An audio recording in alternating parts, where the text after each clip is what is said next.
everybody. Matt, welcome back. Congratulations, man. Thank you. Thank you very much. A little veil. Yeah. No sleep. That's it. What? Happy New Year, sir. Happy New Year to everybody. Thank you all. It's great to see you. That's sort of a wistful smile. Anyway, thanks all for coming to share some thoughts here. Want to wish everybody a very, very happy 2017 and great adventures ahead of all of you. I guess everybody wants to start off the new year by visiting our very elegant briefing room. So here I am. Obviously, 2017 is a little different for me and for those of us who represent the transitory force of the State Department. So our key is to, at this point, be ensuring a smooth transition. And ensuring a smooth transition is guaranteeing that you have sort of a starting point, I think, which is what brings us all here, brings me here this afternoon. It's a moment where I have an opportunity to be able to talk about where we are now and how we got here. So, as all of you know, the White House, excuse me, the White House released a cabinet memo earlier today that summarized the actions and accomplishments of the State Department over the course of these last 4 years. And as the memo makes clear, the United States has been more deeply engaged in more places to greater effect than at any time in American history. And while the full list is too expansive to review in detail here, I do want to just highlight a few key areas if I can. First of all, the State Department's core responsibilities are to protect the American people at home and to abroad, and also to advance our interests and our values. That is what we do every single day, and nowhere, I think, has that been more pronounced than in our campaign to take on and defeat the terrorist group known as Daesh, or in some quarters, ISIL. At President Obama's direction, we here worked overtime to assemble a 68-nation coalition that has come together from across the globe to oppose a genocidal enemy waging war on civilization itself. Now remember, just 2 years ago, these thugs were rampaging across the Middle East. I think everybody here can remember the images of convoys of Toyotas waving black flags and triumphantly parading through the desert and through community after community as they threatened the entire stability of the region. And we can all recall, some of us perhaps much more vividly than we might like to remember because of intelligence briefings, the videos, the horrific videos of people being beheaded, burned alive, and the panicky predictions that Daesh was about to redraw the entire map of the Middle East. I ask you just to go back to those months and review a few days of the discussions to get back in touch with the fear and the impending sense of doom that a lot of people felt. The President of the United States made an immediate decision then to deploy American air power and to guarantee the safety of Baghdad, indeed the security of Iraq and the region itself. And together with our coalition members and friends, we did not let the worst happen. We turned it around. Our strategy has been to rehabilitate Iraq's military, to kill Daesh's leaders, to demolish their revenue sources, to curb their recruitment, to rebut their poisonous ideas, and to support our local partners as they liberate the towns and the communities that Daesh once occupied. I'm proud to tell you that that plan has in fact been working. Today, Kobani is free. Tikrit is free. Fallujah is free. Ramadi is free. And in time, Mosul, where there's about a 60% liberation of the eastern side of the community, is inexorably going to be free. And then Raqqa. And before long, Daesh's phony caliphate is going to have been turned to dust. Now, that doesn't mean that the whole threat of Daesh is gone all of a sudden. No, it isn't. Daesh obviously continues to adapt in certain ways to these changing circumstances. And so the threat adapts with it. And they will most likely try to establish new footholds or to instigate and to inspire isolated attacks. We have seen some of that, obviously, through social media. But the bottom line remains that we have made enormous gains over the course of these 2 years. And we have done it without betraying our democratic ideals, without betraying our democratic values, or changing our way of life. So we are on the right path, both diplomatically and militarily, and we need to stay on that course.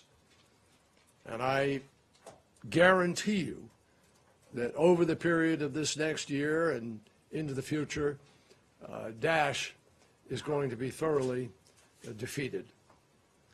We also need to remember that we will not defeat these terrorists anywhere, at any place, without the help from the one group that has been most victimized by terrorism, and that is our friends and our partners in the Islamic world itself.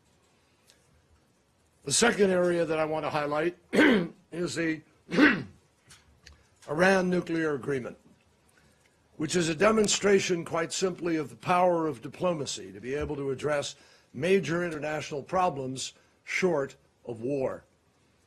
The Joint Comprehensive Plan of Action has made the world and our allies safer, including Israel and the Gulf states. Let me be very explicit about that. When we sat down to begin that negotiation, there were more than 19,000 centrifuges spinning and enriching fuel.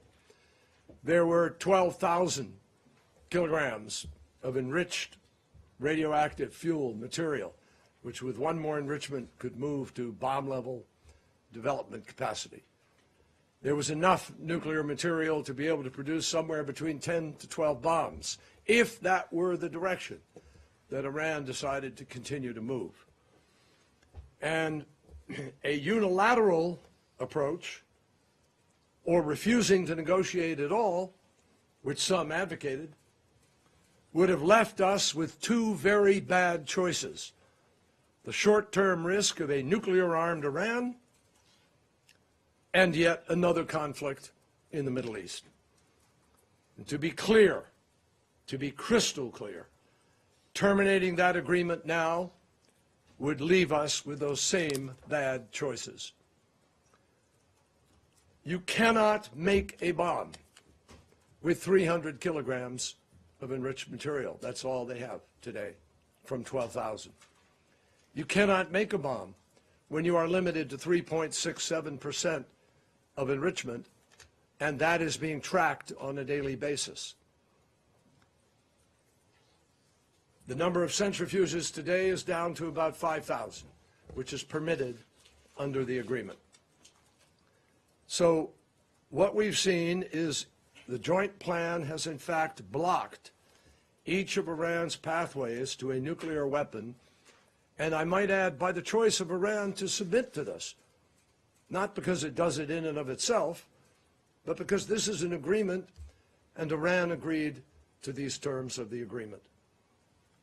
We have eliminated 98% of the stockpile that existed of enriched uranium, and we've shut down 2/3 of the centrifuges.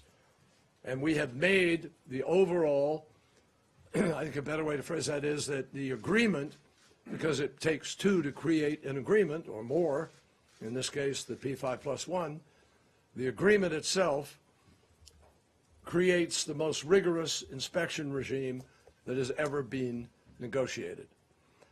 We simply could not have accomplished any of that by going it alone, which is why we engaged in a joint diplomatic effort. And the result is that we now have the world on our side, the world supporting this agreement and supporting the fact that a potential nuclear weapon has been eliminated in a particularly volatile region of the world. The result is that if we maintain our leverage and meet our obligations, then we will be able to ensure that Iran has a reason to and a requirement to do the same. Now, our diplomacy has already also made a major difference on global issues, including climate change. The science is absolutely irrefutable that the growth in greenhouse gas emissions is a dire threat to which we have to respond. And in 2016, we did respond. I think it's safe to say that in terms of environmental diplomacy, the past year may have been the most productive in history. Our initiative to reach out to China changed the trajectory of possibilities after the disappointment of Copenhagen, where China had been on the other side. But because we reached out and we engaged proactively in diplomacy, and we were able to reach agreement with China, our president, President Obama, and President Xi were able to stand up together in Beijing and together announce the unity of the two largest emitters in the world, emitters of gases, to come together to try to forge an agreement in Paris. And that initiative allowed us to reach the Paris Agreement, which then entered into force far more effectively and quickly than anybody in the world could have predicted.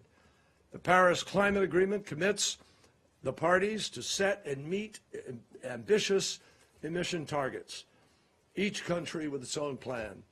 I meant to bring it down, and I didn't bring it with me from my office upstairs. I have a number of vials of air in my office, small little vials, glass vials. They come from the South Pole. When I was in Antarctica, I was given these vials. We were snowed out and our ability to get there, but they gave me this vial which has on it a tracing of the rise of carbon dioxide. And on the vial it says the cleanest air in the world.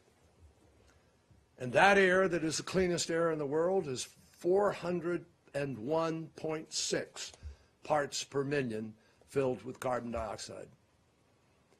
That is more than 50 parts per million above what scientists tell us is the tipping point with respect to the potential damage to the Earth's climate. And that's the cleanest air on Earth. So the challenge comes home in scientific terms, again and again, in ways that are just indescribable.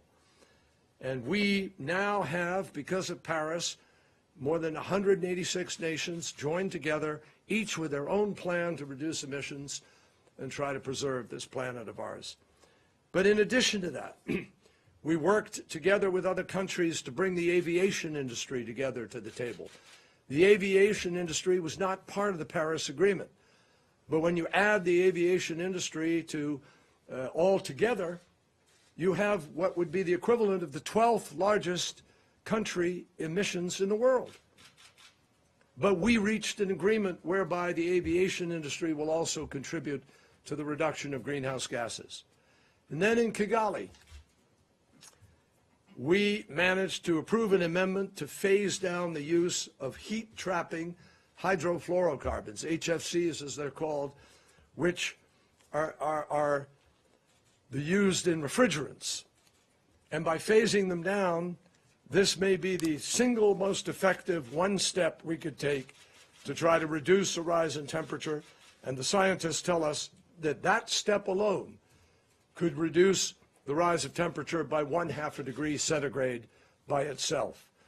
And finally, we designated the planet's largest marine protected area, the Ross Sea, in the Antarctic Ocean, and will preserve it for the future in terms of science and research and in terms of fishing exploitation.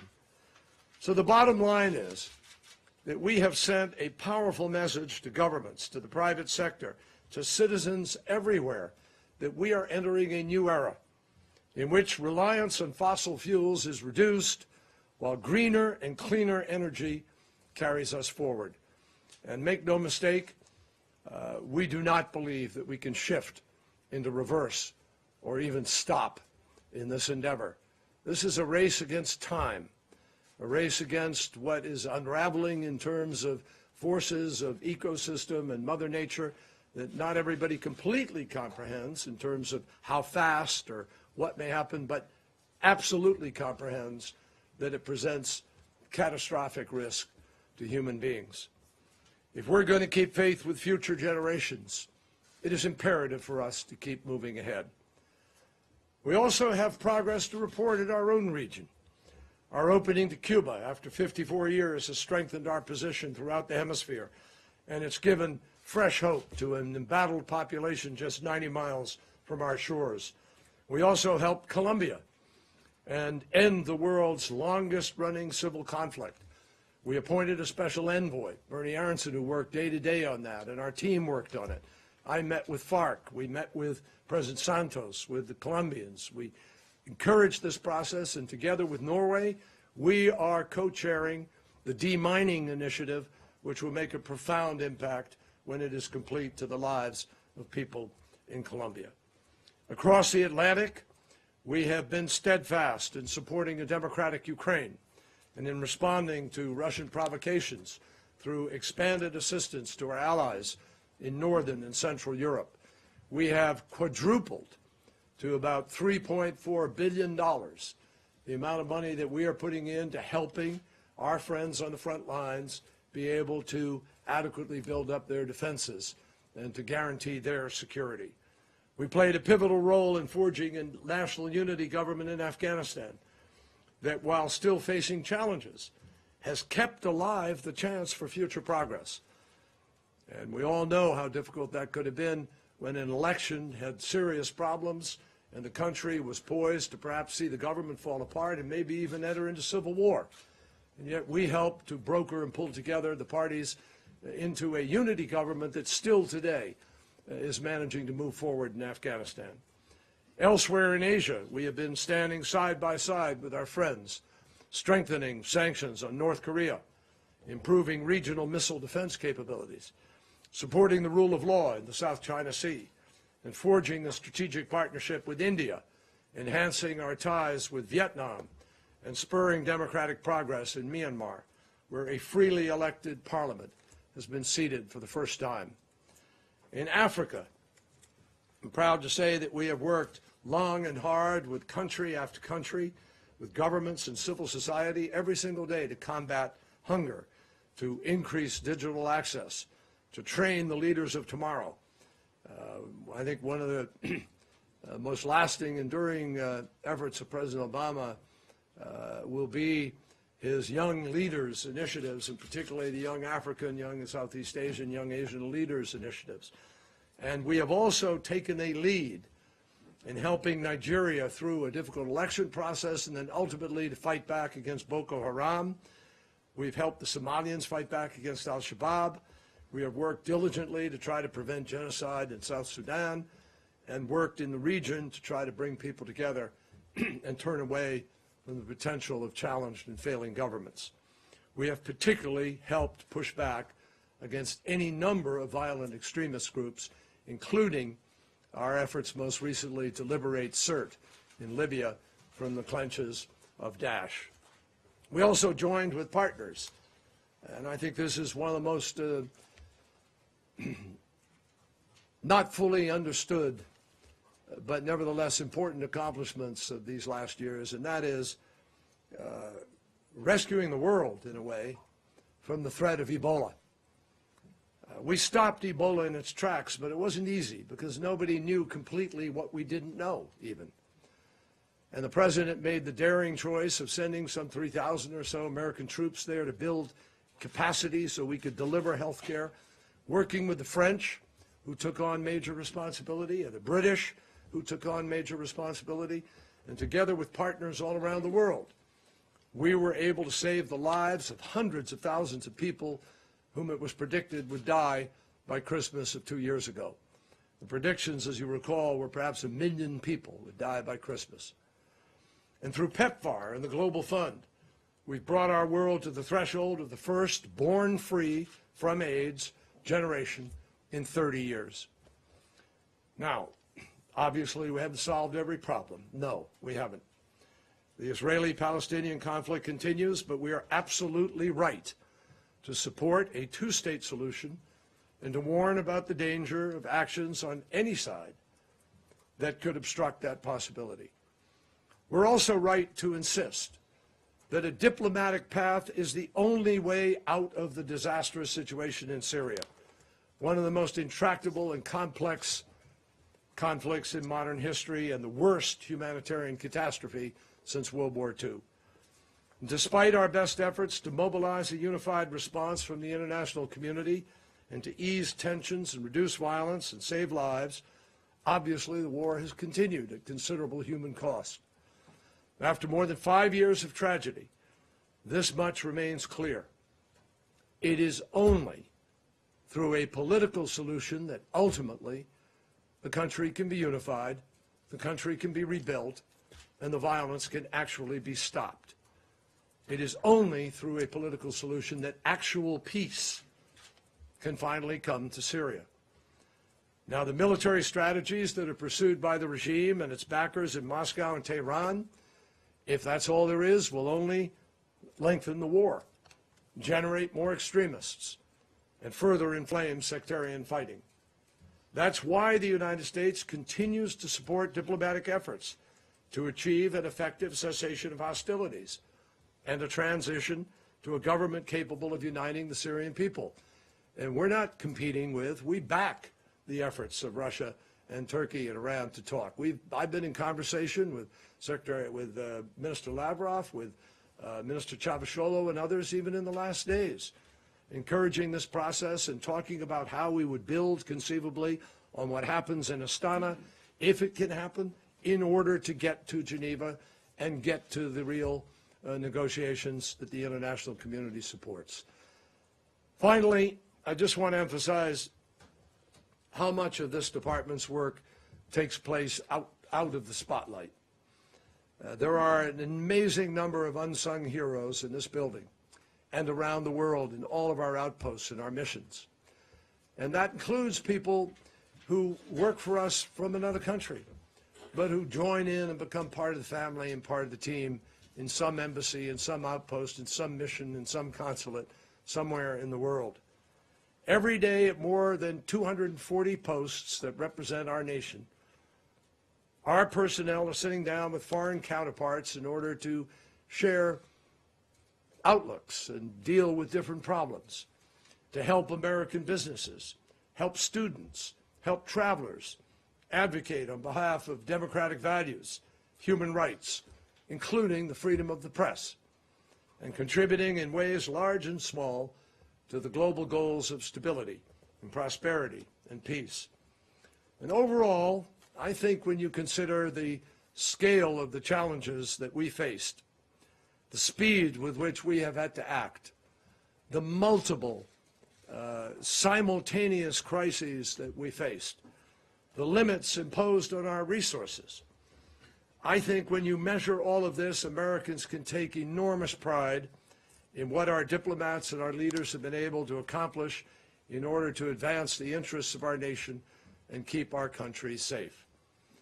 Now, we will turn over to our successors a country whose international standing is much improved from 2009, when President Obama took office 8 years ago.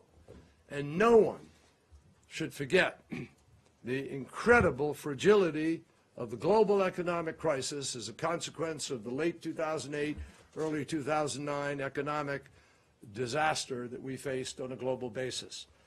Economically, we have moved from the depths of crisis to robust levels of exports, the longest sustained period of private sector job growth in United States history.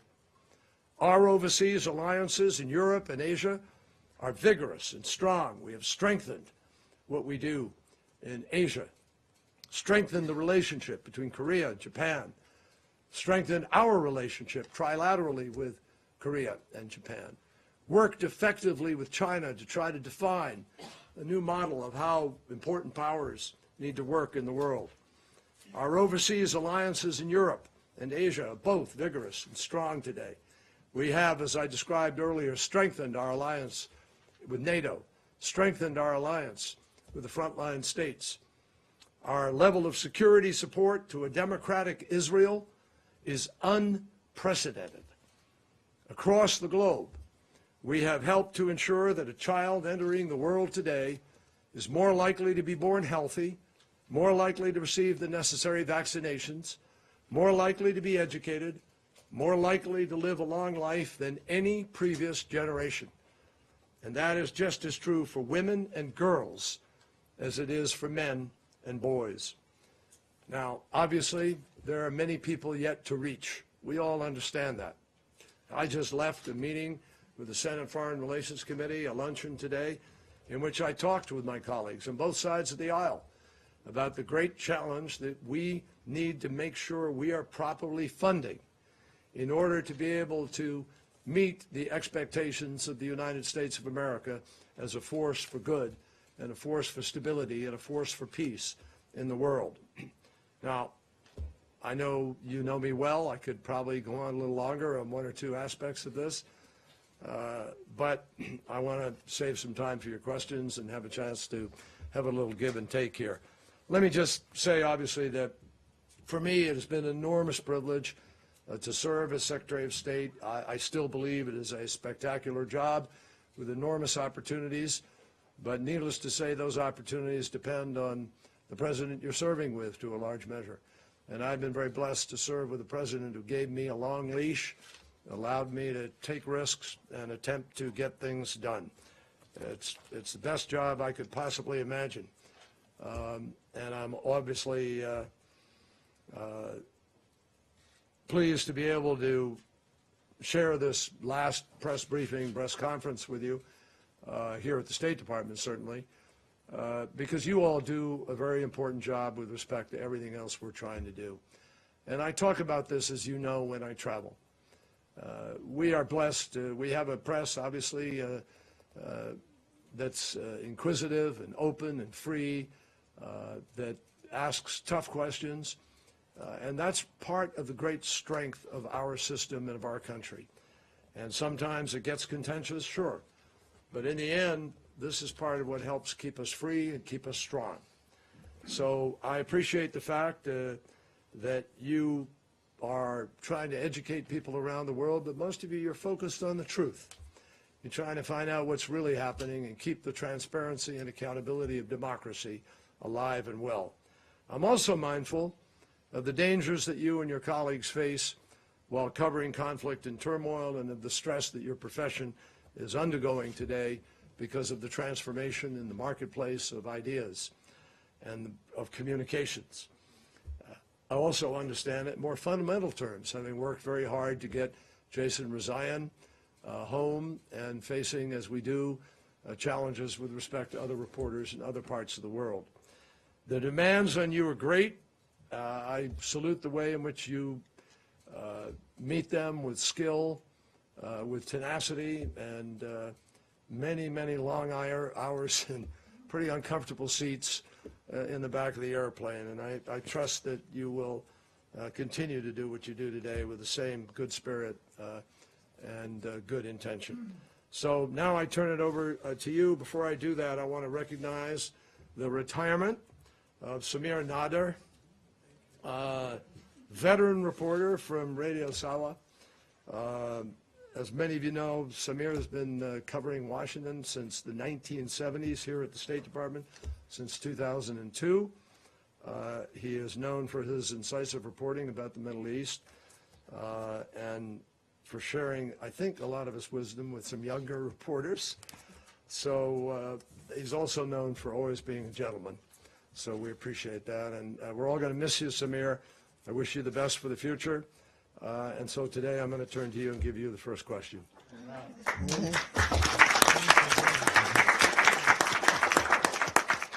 Better be nice, too. Thank you. That's wonderful. Thank you so much, Mr. Secretary, for your kindness and for your service. And we are both leaving at the same time. My question is about The question Syria. is it the right time? That'll be answered down the road. My question is about Syria. You said you are not competing with the Russians in the current phase, but did your coordination with the Russians reach a dead end about Syria? And what advice will you give the coming Secretary of State about what should be done in the next phase in Syria? Well,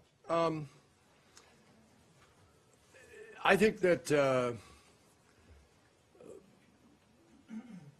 I'm going to reserve the advice to give it to my predecessor personally. I'm going to be meeting with him somewhere in the next days, hopefully. And I owe it to him to give whatever advice I give on a personal level and not through the media. I'm sure you respect that. With respect to the process in Syria, I think that the difficulty became what one party was willing to do or capable of doing with respect to Nusra and separating Nusra and being able to actually create a capacity for cooperation. As you know, we had some questions about cooperation on our side, and you know, I think it was difficult.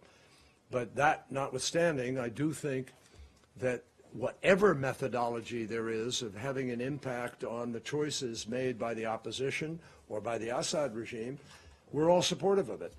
I think the work that Russia was doing with the Turks basically was using a lot of what we did with the ISSG, but in a different format where it might have been able to produce a greater result with respect to what choice some of the opposition might or might not make. Now, it's proven to be very difficult, as you can see. The fighting is continuing. It's difficult. The Assad regime seems to be playing the same card that it was playing previously. We're all in this together in terms of trying to get to the table in Geneva and find a solution. And my hope is that in the next days, we're encouraging the meeting in Astana. We hope that could produce a step forward. I've talked to Staffan de Mistura. I've talked with Minister Lavrov. We all agree that the same objective remains, which is to get to Geneva, where the real meat of the talks is going to take place. And I don't think anybody at this point has an expectation that there's going to be some, you know, major step forward out of Astana if that takes place. And obviously there are questions about that, just given the back and forth of what's happening on the ground today. So no, I don't think it wore out. I just think that we all wanted to try different things that might show greater promise of actually delivering what we all want to find, you know, delivered. John, why don't you manage this? We'll try to take a few. Yeah. We'll start with Matt. Thank you very much, and Happy New Year, Mr. Secretary. So I'm curious, from what you know, what you have heard, which of your priorities and accomplishments, some of which you just listed now, but you would also in your exit memo, are you most concerned that the incoming administration will perhaps not have as much enthusiasm for, will deprioritize, or will actually roll back? And then secondly, you mentioned in your comments just now that the international standing of the U.S. is much improved. And in your exit memo, you said the United States is more secure, more respected than it was 8 years ago. And I'm just curious as to what is the metric for measuring that? Because I think a lot of people look around, they see the actions of rivals like China and Russia, as the administration has detailed today. They see threats from foes like North Korea on ICBM launches, and they see real outrage and anger and sometimes hostility from friends like Israel and the Philippines. So I think, can you explain how it is that you see that? Sure. Well, I think I did explain it. You can't achieve what we've achieved, a P5+1 agreement, the Paris Agreement, all the other things, without mutual respect, without working together in an effective way to try to make that happen. And I know that in my relationships, when I meet with, I mean, look at what we've done with the GCC, bringing the GCC to the table and effectively focusing on a regional security arrangement for the GCC. occasionally you hear a complaint about one policy or another, and I understand that. I think the press actually overblows that. I think the reality is that compared to where we were, and remember, folks, you had an economic implosion in 2008, and we had Iraq hanging around us in a very serious way. And we were not pressing for climate change or any of these other issues. So I think if you measure against where we were at the end of 2008 to where we are today, there is a significant amount of respect for what we have achieved and what we've done. Does that mean everybody is simultaneously, universally happy with everything that we're doing? The answer is no. Obviously not. But we've stood up for what we stood up for in the South China Sea with the freedom of navigation and the respect for sovereignty. And even as we did that, we simultaneously worked with China to get the toughest resolution ever passed with respect to North Korea, and simultaneously managed to work out a cyber agreement with China in order to try to create some norms and rules of the road. So I just think you have to look at what the accomplishment factor is in these countries, and you will measure it. And if you listen to people in the world, not some country that has a gripe about one particular issue or another, but people in the world, they look to the United States for the leadership that we have provided. And I think that's the real measurement. On the incoming administration and what you're I'm not concerned going to, about? you know, I think everybody here knows that nobody can predict what choices this administration is going to make. I don't know. I don't think you know. I think the question a lot of people ask is, do they know? And we're going to have to wait and see what choices they make. And I'm not going to start pre-rebutting or speculating or dealing with hypotheticals. It just doesn't take us anywhere. I believe that there's some solid thinkers and patriots who are going to come to the table, who care about America, and they're going to put their ideas on the table. And hopefully we have the normal, healthy debate that the United States has the ability to have. But hopefully we also find the common ground and the common interest. We have got to move away from some of the partisanship, and I think this election was a lot about people's disappointment. I'm venturing beyond my portfolio a little bit here, but I just think it was a lot about people's disappointment with governance writ large. And I think it's important for everybody in government to analyze that pretty carefully. Mr. Secretary, Happy New Year. I'm wondering if you can speak about the fact that since his election, President-elect Trump has kind of not sat on the sidelines, has been involving himself in matters of diplomacy, whether it's speaking to Israel or to Egypt or to, making policy pronouncements on Twitter. I'm wondering, and you see like other countries kind of responding to that, preferring now to deal with the president-elect even while this administration is in office. If you could speak to that and whether you think it's undermined your last couple of months in office and what you've been trying to do, and also whether you think that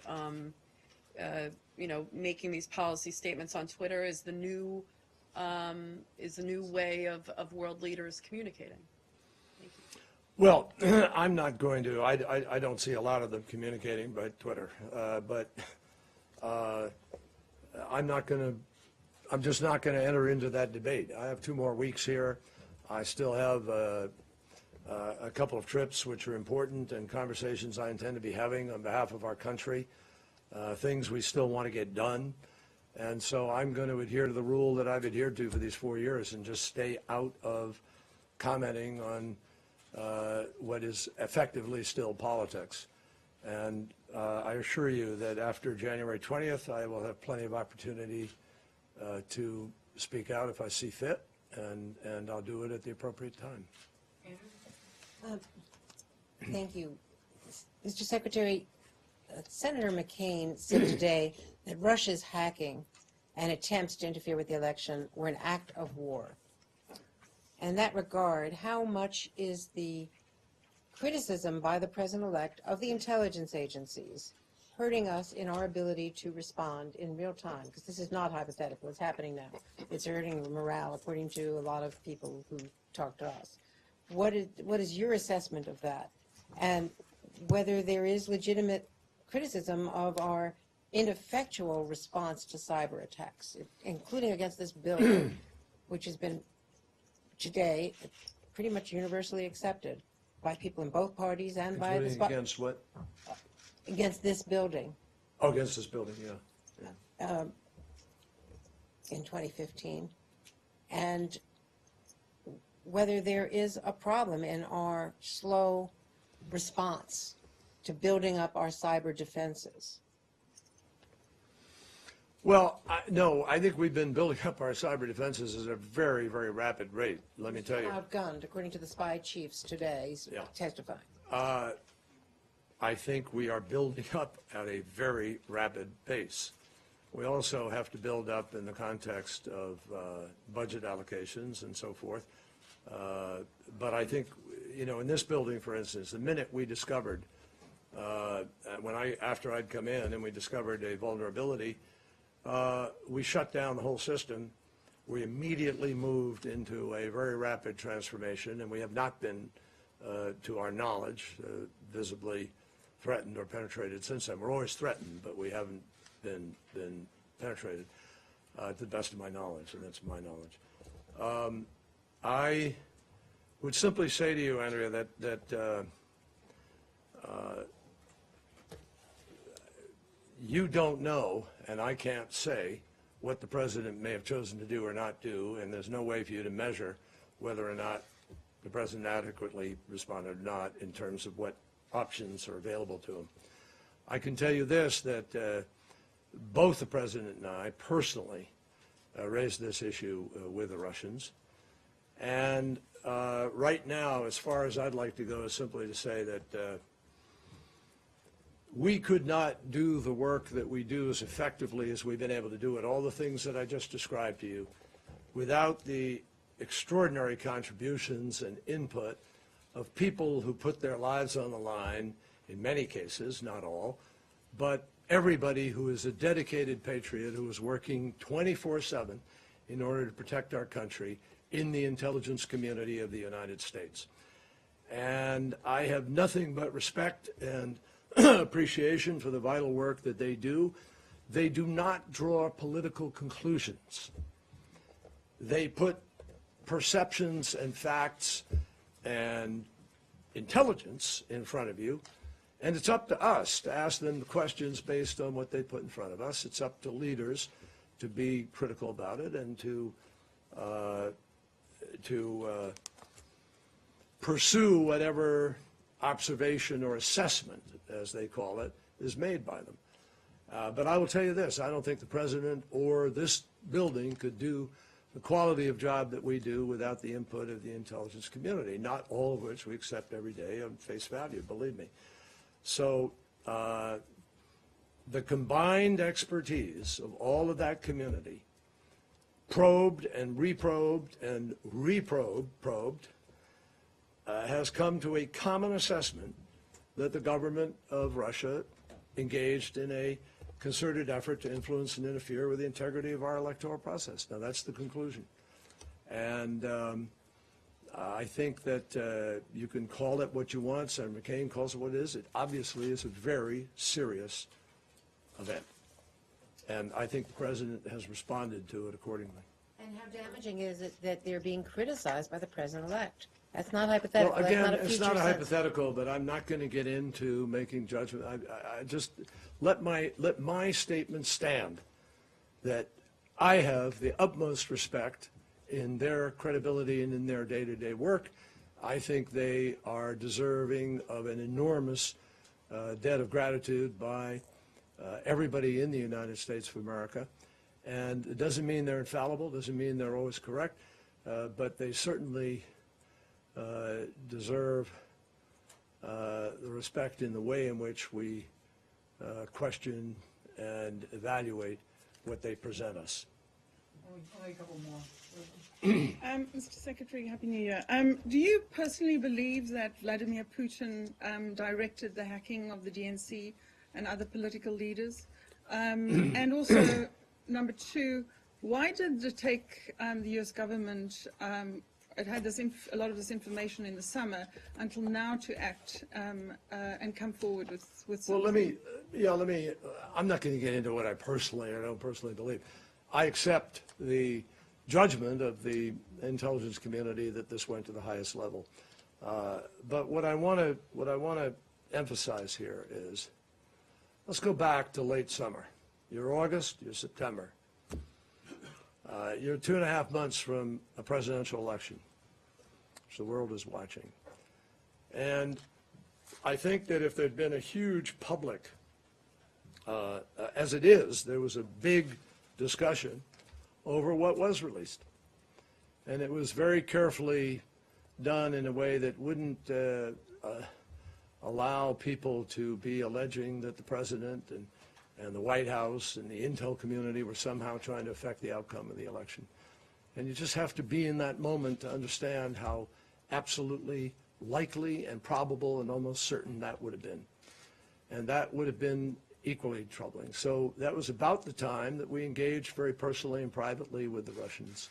And I'm not going to say more about it, except to say that a lot of judgment and consideration went into how that would be handled at that moment. Okay, James, you get the last one today. Thank you, and thank you, Mr. Secretary. I know I speak for everyone in this room when we wish you, after such a long and tireless career of public service, all the best for you and Mrs. Kerry in the next chapter of your lives. Is my career in public service over? Well, I don't know. is that a scoop right there? Make it what you want. Maybe it just earned me a follow-up. I want to return to this question of Americans standing abroad. And in particular, I want to return you to a pivotal moment in this presidency and in your tenure as Secretary of State. I refer to the whole sequence of events in 2013 when the president more than once very firmly declared a red line in Syria and then declined to enforce that red line. The famous photograph of you in the Situation Room seemed to telegraph your own incredulity at that whole turn of events. You ask us to talk to people in the world. I've spoken to many of your counterparts throughout the Middle East who are among our allies, and even to heads of state. And far from overblowing these complaints, we haven't even been allowed to report the severity of the complaints about that particular turn of events. They have told me that nothing they've seen in their careers has done more to damage U.S. standing and credibility around the world, and the particular standing of this president, than that failure to enforce his own red line. Should historians look back on this and identify it as a nadir of the modern presidency? No. No. Because I don't think that the press, writ large, broadly, has actually properly analyzed, assessed, and reported on exactly what took place. So let me be very specific. It's going to take me a minute, but I'm going to be very specific. The President of the United States of America, Barack Obama, did decide to use force. And he announced his decision publicly and said, we're going to act. We're going to do what we need to do to respond to this blatant violation of international law and of warnings and of the red line he had chosen. Now, we were marching towards that time when, lo and behold, on a Thursday of a week before the Friday decision, Prime Minister David Cameron went to the Parliament, or he went on Wednesday, I forget which, somewhere in the early part of the week. He went to the Parliament, and he sought a vote of approval for him to join in the action that we were going to engage in. And guess what? The Parliament voted no. They shot him down. So as we were briefing Congress, and I was on one of those briefing calls with maybe 100 members of Congress on the call, many of them were saying, well, you're going to come to us. You're going to, go through the constitutional process, get permission from us to do something. And the president had already decided to use force, but then the question became, do I need to go to Congress to get that permission? There was a big debate in the security group. I was part of that. I remember the debate. And we felt that we'd quickly get Congress's approval because this was such a blatant violation.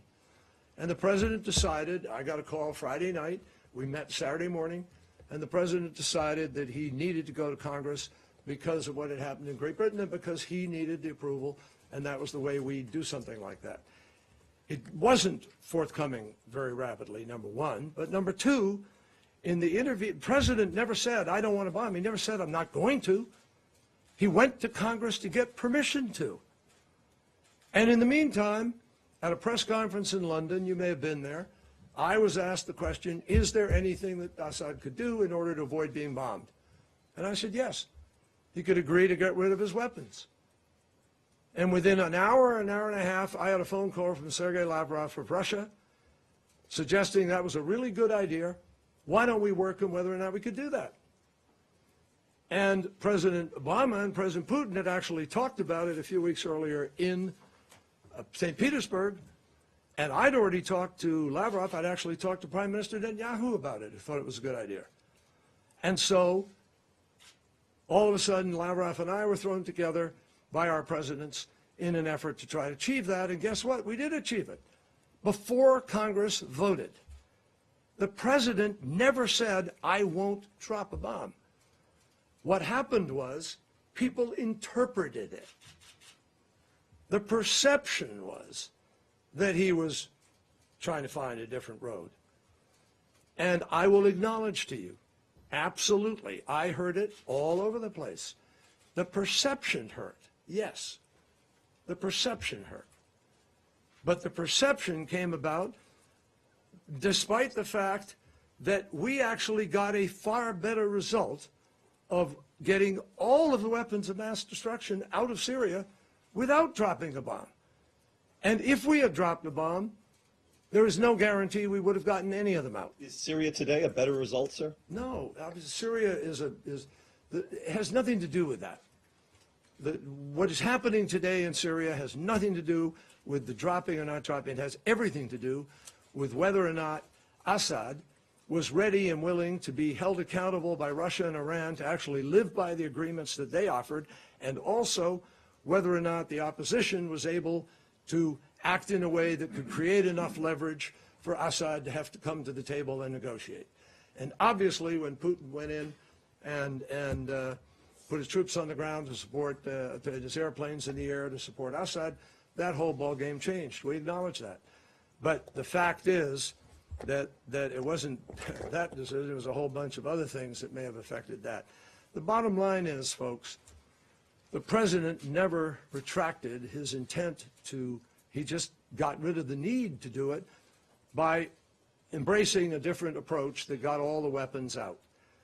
And so, yes, I have to acknowledge, I can't, he would acknowledge, the perception certainly is out there, but I don't think it's fair because I don't think it actually reflected the decisions that he made. And it doesn't reflect the reality of what we were able to achieve. On that note, thank you all. I got it right. Thank you. Thank you.